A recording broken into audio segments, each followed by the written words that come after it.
PPI Ignite Network is changing how research is done, ensuring that people with lived experience have a genuine voice in shaping it by collaborating closely with researchers.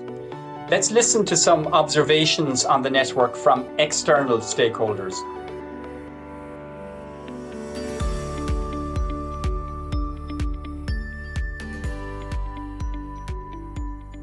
And my name is Claire Kilty and I am Head of Research at the Irish Cancer Society, which is the national cancer charity, and we're the largest charity funder of cancer research in Ireland.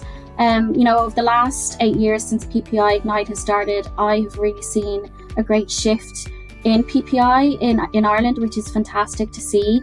PPI Ignite have been very much instrumental in putting PPI on the map in terms of the academic research community. As a charity, central to us is ensuring patient-focused research.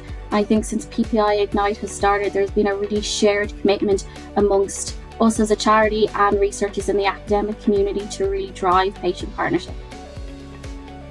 I'm Anna Cody and I'm the PPI lead in the Health Research Board.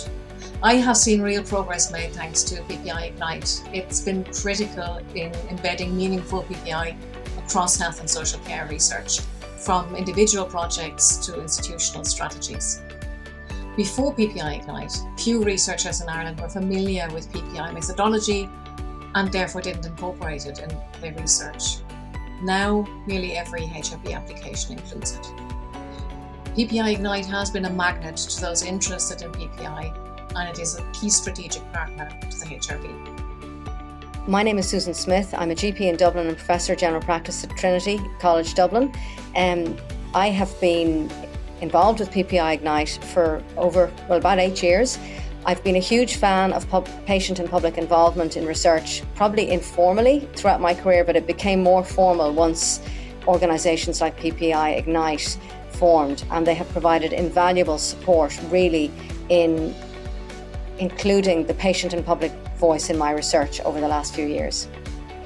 My name's Beck Hanley and I'm a member of the PPI Ignite International Advisory Board, and I also work in the UK to support the involvement of people with lived experience in research.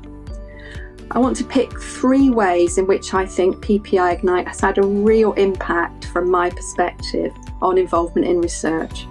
The first is that they've built collaborations between universities, researchers and people with lived experience to work in partnership on specific projects like involvement in lab-based research or training for early career researchers. The second thing is the PPI Ignite Festival, which has been amazing. And the third, but perhaps the most important thing, is the way that they've been working to change the culture of involvement in research. For the future, let's do more of that. Let's make involvement in health research the norm.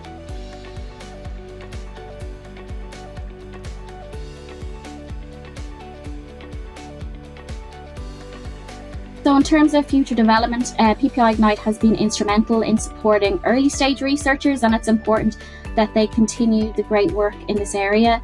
I would say important for a future iteration of the programme is really ensuring that as many colleges and universities have the opportunity to engage with PPI Ignite as possible, particularly around the new technological universities that don't have a PPI Ignite office at the moment. And I also think strengthening links with the clinical community would be really beneficial too. Some sort of focused programme on patient partnership in the clinical setting would be really, really welcome.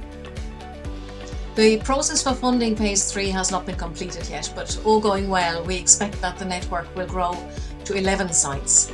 And that's important for ensuring that researchers have equal access to PPI support no matter where they're based. We hope to resolve some funding bottlenecks by increasing seed funding 5-fold, making it easier to start meaningful PPI before grants are awarded. I think that will really make a difference. One key milestone ahead is that more PPI contributors are stepping into leadership roles across the network, and that's a shift I'm really excited about. So I'd like to see PPI continue to grow and develop, but I would particularly like us to ensure that we have a very broad and wide representation of our communities. And at the moment we're working to develop a PPI group for people living in disadvantaged communities across Ireland to support general practice research and development in those areas. and we'll be hoping for PPI Ignite support in doing that. For further information on the PPI Ignite network, please visit our online hub.